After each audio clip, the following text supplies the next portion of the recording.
Un fuerte operativo de las Fuerzas Armadas dejó al descubierto un ataque de los Chapitos a la Secretaría de Seguridad Pública Federal encabezada por Omar García Harfuch. Para fortuna de las autoridades, cayó la célula agresora con todo y armamento. Sin embargo, el combate a la delincuencia organizada no cesa. En las últimas horas se han visto cosas tan extraordinarias como a sicarios huyendo instantes después de atacar al ejército o a delincuentes incendiando vehículos adentro de las instalaciones de la Fiscalía. O algo todavía peor, el miedo ha comenzado a rondar en el Senado, el INE y en Palacio Nacional ante la existencia de presuntos narcocandidatos para la próxima elección. Una elección que nació con una reforma que prometía erradicar la corrupción del Poder Judicial, pero que ahora está bajo amenaza de ser cooptada por la delincuencia organizada.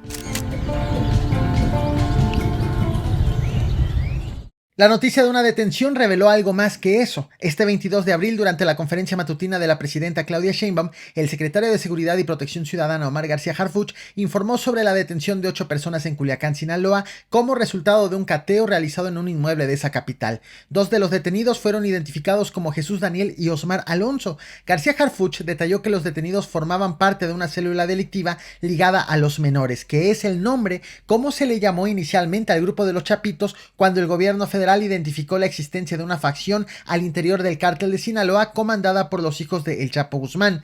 Entre los detenidos se encuentra Jesús Daniel, a quien el secretario identificó como el líder de esta célula, y Osmar Alonso, considerado su segundo al mando. De acuerdo con el funcionario federal, ambos son presuntos responsables de delitos como homicidios y secuestros. Sin embargo, lo que ha llamado la atención es que mientras el secretario anunciaba las capturas, al mismo tiempo iba revelando un ataque hecho por este grupo delictivo contra elementos de la Secretaría de Seguridad y Protección Ciudadana que encabeza. Durante su exposición, García Harfuch reveló que la célula perpetró agresiones directas contra personal de la dependencia federal durante este mismo mes en distintos puntos de la capital sinaloense. Sin embargo, no especificó ni la fecha ni los lugares exactos de las agresiones vinculadas a los detenidos. Lo que sí dijo es que estos ataques fueron documentados y forman parte de las investigaciones en curso. Con información del Centro Nacional de Inteligencia se realizó el cateo en un inmueble donde fueron detenidas 8 personas. Me he dado la tarea de rastrear los ataques que han sufrido elementos de la Secretaría de Seguridad Federal en Culiacán en lo que va de este mes, y el único registro existente data del pasado 12 de abril. Las imágenes que ves en pantalla corresponden a un enfrentamiento armado entre delincuentes y elementos federales en la zona de Tres Ríos en Culiacán. Aquí había tanto elementos de la Secretaría de Seguridad Federal como de la Guardia Nacional. Según el reporte emitido en aquella ocasión por las autoridades, el enfrentamiento ocurrió poco antes de las 11 de la noche en las inmediaciones del Malecón Nuevo, luego de que recibieron un aviso en el número de emergencias 911 alertando sobre detonaciones de armas de fuego en el área. Sin embargo, cuando los elementos federales llegaron al lugar, fueron recibidos a balazos. Durante la confrontación, 2 agentes federales resultaron lesionados, según se informó, de manera leve. Ambos fueron trasladados bajo resguardo a un hospital cercano, donde su estado de salud fue reportado como estable. En el lugar también fueron encontrados ponchallantas. Aunque no fue confirmado oficialmente que este ataque esté directamente relacionado con la célula liderada por Jesús Daniel y Osmar Alonso, el secretario federal mencionó que la última agresión registrada en contra de su personal en Culiacán ocurrió precisamente ese 12 de abril. Esta célula había participado en una agresión directa a elementos de la Secretaría de Seguridad y Protección Ciudadana en este mes de abril en la ciudad de Culiacán, Sinaloa. Los ataques a las Fuerzas Armadas en Sinaloa se han vuelto cada vez más frecuentes. Apenas este 21 de abril, elementos del Ejército Mexicano y de la Guardia Nacional fueron atacados por civiles armados en el municipio de El Rosario. De acuerdo con información emitida por el Grupo Interinstitucional, todo ocurrió durante el operativo de vigilancia terrestre realizado en las inmediaciones de la comunidad de la estación. Según informaron, los elementos federales se encontraban patrullando carreteras estatales cuando se encontraron con una camioneta blanca. Tras acercarse, las personas que estaban a bordo abrieron fuego contra los elementos federales para darse a la fuga inmediatamente. Esto dio pie a una persecución en la que los delincuentes lograron darse a la fuga, no sin antes dejar abandonada la camioneta. Al revisar el interior del vehículo, los elementos del ejército encontraron armamento de alto poder y equipo táctico. Este aseguramiento incluyó un fusil Barrett, 3 armas largas, 21 cargadores, 570 cartuchos útiles, 4 granadas, 3 chalecos tácticos y 6 placas balísticas. También se informó que la camioneta contaba con blindaje artesanal.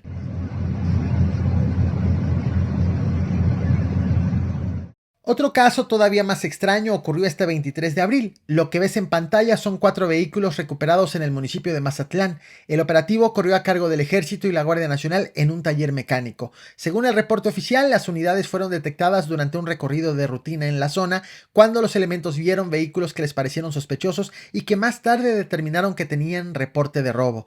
Todo lo asegurado fue trasladado a las instalaciones de la Fiscalía, que es la que se supone debe resguardar estos bienes. Bueno, mientras que por un lado las Fuerzas Armadas aseguran vehículos, por el otro la delincuencia organizada logró abrirse paso al interior de las instalaciones de la Fiscalía de Sinaloa. La mañana de este 23 de abril en Culiacán, delincuentes ingresaron a una pensión de bienes de la Fiscalía Estatal e incendiaron 5 vehículos que allí estaban siendo resguardados. Fueron los vigilantes del lugar quienes reportaron el incendio a través del 911, lo que derivó en la fuerte movilización de personal de Protección Civil, de la Policía Estatal Preventiva y de la Secretaría de Marina. A su llegada, los cuerpos de seguridad acordonaron el sitio mientras que los bomberos se encargaron de combatir el fuego. Para entonces, las autoridades encontraron 4 vehículos completamente calcinados, mientras que el quinto apenas comenzaba a arder. En este hecho no fueron reportados lesionados, pero tampoco detenidos.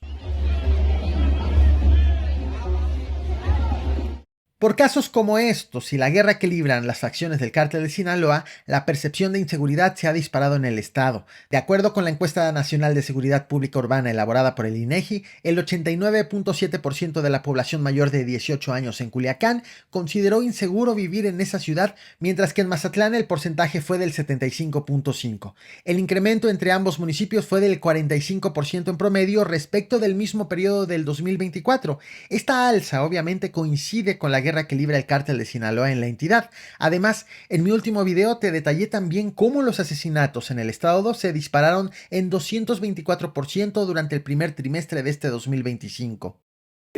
Sí hemos detectado, por ejemplo, algunos defensores de narcotraficantes que están queriendo acceder. A este enorme reto en materia de seguridad por el que atraviesa Sinaloa se le suma otro de índole político-electoral. Este 22 de abril, el presidente del Senado, Gerardo Fernández Noroña, reconoció públicamente la existencia de aspirantes al Poder Judicial que han ejercido funciones como defensores de narcotraficantes. El morenista señaló que estos perfiles no deberían participar en el proceso de selección debido a que, en su opinión, no cumplen con el requisito constitucional de probidad. Sin embargo, también descartó que esta situación representa un riesgo para la elección judicial programada para el próximo 1 de junio.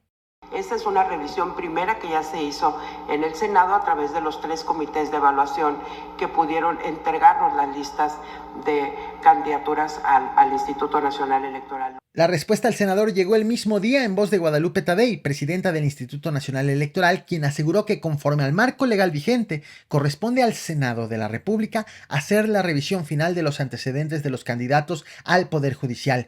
Detalló que la reforma electoral establece que todos los candidatos deben cumplir con ciertos requisitos, entre ellos el principio de probidad. Justificó que una primera revisión ya fue realizada por los 3 comités de evaluación del Senado y que esos comités entregaron la lista de aspirantes al INE.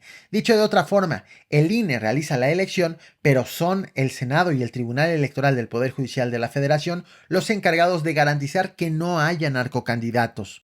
Formalmente ya están los candidatos y candidatas que están participando, ya fueron seleccionados, ya fueron avalados.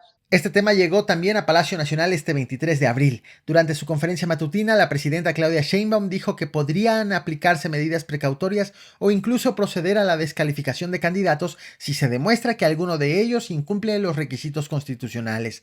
Recordó que los candidatos ya fueron seleccionados y validados formalmente. Sin embargo, señaló que si existe evidencia de que alguno de ellos mantiene vínculos delictivos o no cumple con otros requisitos, entonces podría presentarse una solicitud ante las autoridades para que se apliquen medidas, y precisó que es el Tribunal Electoral del Poder Judicial de la Federación el encargado de resolver este tipo de situaciones. Pero si hay algún caso en donde se encuentre que no cumple con la Constitución, desde que tiene alguna relación delincuencial o que no tiene el 8 de promedio que exige la Constitución en la licenciatura, pues puede ser presentada, y desde mi particular punto de vista, y veremos qué decide el tribunal, podría, aunque ya esté en la boleta, pues poderse poner una medida precautoria o en su caso, descalificar a la persona, pero tendría que presentarse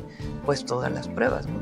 Tras las declaraciones de la presidenta de México, el presidente del Senado anunció que la Cámara impugnará las candidaturas de los aspirantes ligados a narcotraficantes a más tardar la próxima semana. Aunque al momento no ha querido revelar el número de candidaturas ni los nombres de los candidatos, sí dijo que este número no supera la 20. Y nosotros sí vamos a impugnar las personas que tenemos ubicadas que desde nuestro punto de vista no son idóneas por las razones que argumenté. No es un asunto de capricho o de veto o de ninguna situación de esa naturaleza, sino, o sea, este fue defensor, es público, fue defensor de narcos, pues no debe.